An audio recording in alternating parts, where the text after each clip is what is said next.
खासदार नागेश पाटील आष्टीकर यांच्या बंडखोरीवरून ठाकरे गटाच्या उपनेत्या सुषमा अंधारे आणि विधान परिषदेचे उमेदवार कृष्णा पाटील आष्टीकर यांच्यात चांगली जुंपली आहे. सुषमा अंधारेंनी कृष्णा आष्टीकरांना झुरळ संबोधलं होतं. आता यावर कृष्णा आष्टीकरांनी कडवट प्रतिक्रिया दिली. पाहूया. आपण अजूनही उद्धव ठाकरे यांच्यासोबत आहेत असं स्टेटमेंट केल्यानंतर उद्धव ठाकरे सेनेच्या ज्या नेत्या आहेत सुषमा अंधारे यांनी आपल्यावर वैयक्तिक टीका केलेली आहे. झिंगूरबद्दल मी काय उत्तर देऊ असं त्यांनी म्हटलं. आणि एवढंच जर असेल तर ज्याप्रमाणे ऑपरेशन तुडवा सुरू आहे आणि त्यानंतर शिवसैनिक गद्दार खासदारांचे फोटोला जोडे मारो आंदोलन करतायत ते करावं. आणि त्यावरही जाऊन त्या म्हणाल्या की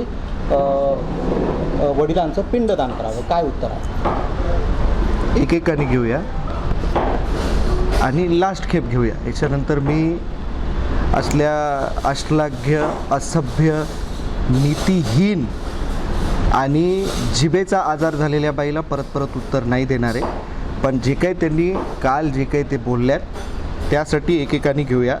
प्रथम काय म्हणल्यात ते मला झिंगूरला काय उत्तर द्यायचं? मी झिंगूर तर मग ते सरडा.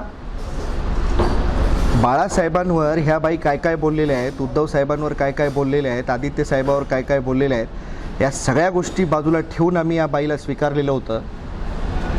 हिंदू देवी देवतांवर ही बाई काय काय बोललेली आहे ते सगळं आम्ही बाजूला ठेवलेलं होतं. आणि मग आज हे मला कुठंतरी काहीतरी धर्माबद्दल शिकवतायत, नीतीबद्दल शिकवतायत. जुनं मलाही करता येतं, मलाही काढता येतं. वयाने लहान आहे म्हणून आपला आदर करतोय, गृहीत धरायचं कुठलंही कारण नाही. त्या सुशिक्षित असतील तर आम्हीही कोणी अडाणी नाही आहेत. बोलता आम्हालाही येतं. फक्त आम्ही तुमच्यासारखी आमची पातळी घसरू दिलेली नाही आणि घसरू देणारही नाही. आपण बोलत जा. त्या सगळ्या गोष्टी किती सुसंस्कृत आणि किती सभ्य आहेत हे महाराष्ट्र ठरवेल. बरं, त्यांनी सांगितलं की जर ठाकरे सेनेसोबत राहायचं असेल तर मग गद्दार खासदारांबद्दल जे जोडे मारो आंदोलन सुरू आहे ते जोडे आंदोलन आपण करावं. यांना किती जोडे मारायला पाहिजे होते मग आधी? ठीक आहे, हे गद्दारी झाली, सगळ्या गोष्टी झाल्या. तुम्ही जे काही उद्धव साहेबांबद्दल, आदित्य साहेबांबद्दल, बाळासाहेबांबद्दल या आधी बोलला होतात, तुम्हाला किती जोडे मारले पाहिजे होते? मी माझ्या वडिलाला कुठेही जोडे मेडे मारो आंदोलन वगैरे करणार नाही. हिंदू धर्मामध्ये बापाचे पाया पडल्या जातात. त्यांना कुठल्याही स्वरूपामध्ये जोडे मेडे मारले जात नाही. त्यामुळे शब्द सांभाळून बोलावेत. एका मुलाला बापाला जोडे मारायला सांगणारी बाई ही अतिशय अश्लाघ्य आणि तिची मानसिकता त्यावरून कळते. त्यामुळे मी आपल्याला सांगणार आहे का तोंडसुख घेत असताना कुणाबद्दल बोलताय, त्या व्यक्तीचं समोरच्या व्यक्तीबद्दल नातं काय आहे, ह्या सगळ्या गोष्टी सांभाळून आपण बोलाव्यात. परत परत जर असं काही बोलाल तर मी वरचं जाऊन सांगतो. आज पक्षाची जर कुठेतरी जर हे अशी परिस्थिती झाली असेल ना तर ही बाईच जबाबदार आहे.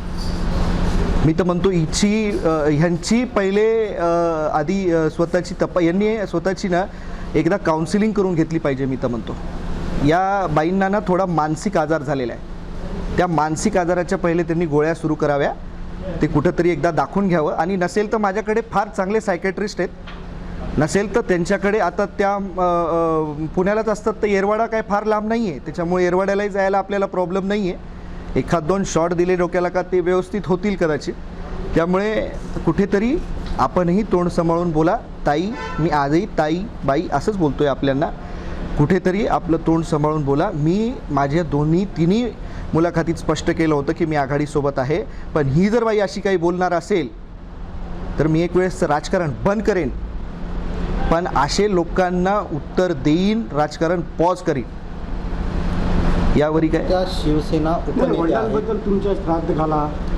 अहो, श्राद्ध कधी घातलं जातं? कधी घातलं जातं श्राद्ध? माणूस मेल्याने ना. आत्ता वर्षभराखाली मी माझी आई गमावली आहे. बापाचे श्राद्ध घालून काय करू? अजून मला म्हणजे नीटचे 1 वर्षही नाही झालं आहे माझ्या आईचं श्राद्ध करून. मी तर म्हणतो या बाईचं श्राद्ध घातलं पाहिजे. हो, सामूहिक श्राद्ध घातलं पाहिजे. हिनं तर हिंदू देवी देवतांबद्दल जे काही बोलली आहे ना त्याच दिवशी ही हिंदूंमधून मेली असं आम्ही समजतो. आता तुम्ही म्हणलात की मला राजकारण क्रॉस करावं लागेल, म्हणजे नेमकं काय? नाही, हे बघा, मी कालपर्यंतही हे सांगत आलो की माझ्या वडिलांसोबत माझा अजून संपर्क झाला नाही. त्यांची भूमिका मला आधी समजून घेऊ द्या, नेमकं काय आहे काय नाही. मी आपल्याला वारंवार सांगतोय का माझा त्यांचा संपर्क नाही झाला आहे. मला माझ्या वडिलांची भूमिका समजून तर घेऊ द्या, नेमकी आहे काय. ही अतिशय तोंडसुख, अरे बरं एक मला कळत नाही, ही बाई एवढी का बरं तोंडसुख घेते.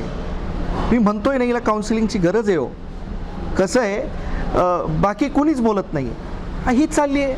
आता मी तर काल तर त्या याच्यामध्ये वर्धापन दिनाच्या कार्यक्रमात पाहिलं का रडतीये. अरे कशासाठी एवढा पुळका कधी आला. त्या दहीहंडीचा एक व्हिडिओ आहे बघा. दहीहंडीच्या वेळेस ही उद्धव साहेबांबद्दल काय बोललेली आहे ना, तेव्हा नाही हे रडू वगैरे आला.